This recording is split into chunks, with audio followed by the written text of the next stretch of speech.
والسلام علی سید الانس والجان اما بعد۔ سامعین زی وقار، شعبان المعظم کی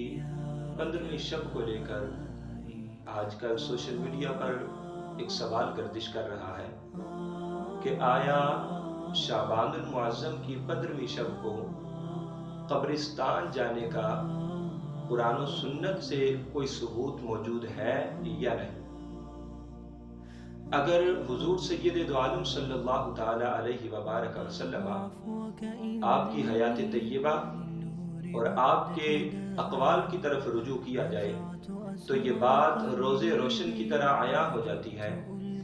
کہ نہ صرف اس رات قبرستان میں جانا یہ جائز بلکہ ایک مستحب امر ہے۔ حضور سید دو عالم صلی اللہ تعالی علیہ وبارک وسلم کا ابن ماجہ شریف کے اندر فرمان موجود ہے۔ سید دو عالم نے ارشاد فرمایا کہ میں نے تمہیں قبرستان جانے سے اور قبروں کی زیارت سے منع فرمایا تھا، اب میں تمہیں حکم دیتا ہوں کہ تم قبرستان جاؤ اور قبروں کی زیارت کیا کرو، کیونکہ یہ قبریں انسان کو دنیا سے بے رغبت کرتی ہیں اور آخرت کی یاد دلاتی ہیں۔ تو جب مطلقاً اس بات کا حکم موجود ہے، کیونکہ حضور سید دو عالم نے مطلقاً اس بات کو بیان فرمایا، کسی وقت کے ساتھ، کسی جگہ کے ساتھ، کسی اور چیز کے ساتھ اس کو خاص نہیں فرمایا گیا۔ اب چاہے سال کی کوئی بھی گھڑی ہو، 24 گھنٹوں میں سے کوئی بھی پہر ہو، دن ہو اور رات ہو، کسی وقت بھی بندہ قبرستان جائے تو اس حدیث پاک کی روح سے اس بندے کا یہ عمل بالکل درست ہوگا۔ اب رہی بات یہ کہ شعبان المعظم کی 15ویں رات کے ساتھ اس چیز کو خاص کرنا،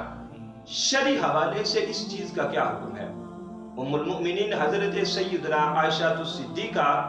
سلام اللہ تعالی علیہا آپ فرماتی ہیں کہ میں نے شعبان المعظم کی 15ویں شب کو دیکھا کہ حضور سید دو عالم صلی اللہ تعالی علیہ وبارک وسلم جنت البقیع کے اندر موجود ہیں، اور وہاں پر میرے سرتاج آقا نامدار صلی اللہ تعالی علیہ وبارک وسلم مومن مردوں کے لیے، شہیدوں کے لیے اللہ کی بارگاہ کے اندر مغفرت کی دعا فرما رہے تھے۔ تو جب سید دو عالم کا اپنا عمل مبارک موجود ہے تو پھر مزید اس پر سوالات اور اعتراضات کرنا کہ کیا یہ چیز درست ہے یا نہیں ہے، تو میں سمجھتا ہوں کہ یہ صرف اور صرف تعصب کی بنا پر ہے۔ اب بعض احباب جو اس حدیث پاک کی سند پر گفتگو کرتے ہیں کہ اس حدیث کی جو سند ہے وہ ضعیف ہے، حد ضعف تک اس کی سند پہنچتی ہے، تو آیا ضعیف سند والی روایت قابل قبول ہوگی یا نہیں ہوگی؟ میں احباب کی بارگاہ کے اندر مؤدبانہ گزارش کروں گا کہ اگر آپ احباب کا ذرا برابر بھی علم کے ساتھ کوئی تعلق ہوتا تو آپ ایسی بات کرنے کی جسارت نہ کرتے۔ پہلی بات تو یہ رہی کہ آیا مطلقاً حدیث ضعیف جو ہے اس کا انکار کر دیا جائے گا، اس پر کسی بھی صورت عمل نہیں کیا جا سکتا، یا کوئی ایسی صورت موجود ہے کہ جس میں حدیث ضعیف پر بھی عمل کیا جا سکتا ہے؟ محدثین کا متفقہ فیصلہ ہے کہ حدیث ضعیف جب اس سے احکام ثابت کرنے ہوں یا پھر عقائد کے متعلقہ کوئی بات ہو تو پھر حدیث ضعیف قابل قبول نہیں ہوگی، لیکن اگر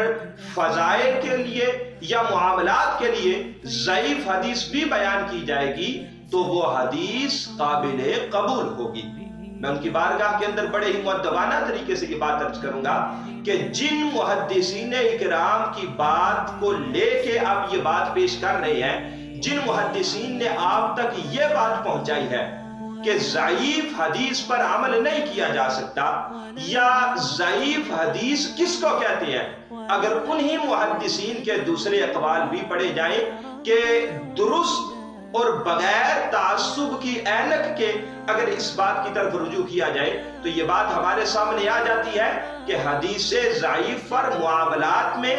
اور فضائل میں عمل کرنا بالکل درست ہے۔ تو الحمدللہ بالخصوص اہل سنت جو شعبان المعظم کی 15ویں شب کو جو قبرستان کے اندر جاتے ہیں، اپنے مرحومین کی روح کے ایصال ثواب کی غرض سے یا ان کے لیے دعائے مغفرت کی غرض سے، تو یہ عین حضور سید دو عالم صلی اللہ تعالی علیہ وبارک وسلم کی سنت مبارکہ ہے۔ حضور کی قولی حدیث ہو، حضور سید دو عالم کی فعلی حدیث ہو، صراحت کے ساتھ اس چیز پر دال ہے کہ 15 شعبان المعظم کی رات کو قبرستان جانا اور اپنے مرحومین کے لیے دعائے خیر کرنا یہ بالکل جائز مستحب امر ہے، اس میں کسی قسم کی کوئی قباحت موجود نہیں ہے۔ اللہ رب العالمین ہم سب کا حامد و ناصر ہو۔ السلام علیکم ورحمۃ اللہ وبرکاتہ۔